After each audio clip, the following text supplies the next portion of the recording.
lai khi pui aral hunin kalal sandam tu mel kamu anga ta kalom na atwai lobang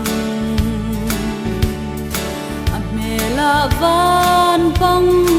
parvul reng anga on nating izar nuaya vanangel rual liminan le ta kan la chol ve ang Israel tang thiang hima chua chu khui moi thi ra karum na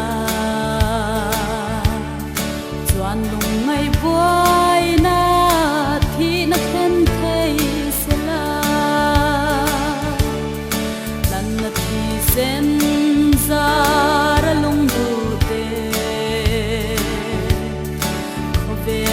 hian o kalo then to anga on na thing izar nuaya vanangel rual liminan le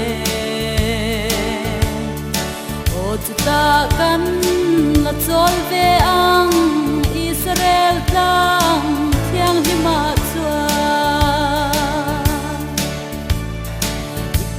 zelang o Zion fate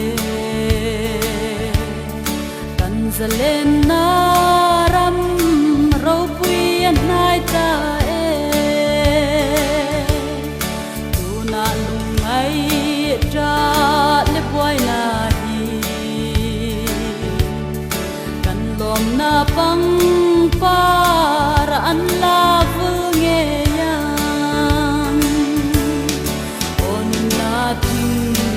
zar nuaya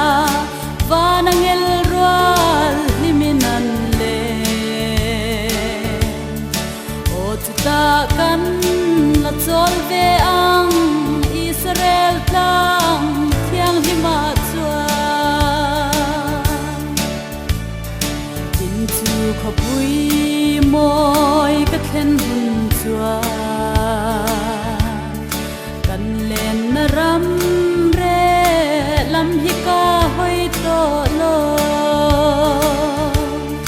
biram no le alal thu theng chu en namak tak le kalom na ti kim tu on na ting izar nuaya vanangel rual liminan ta kan la chol ve ang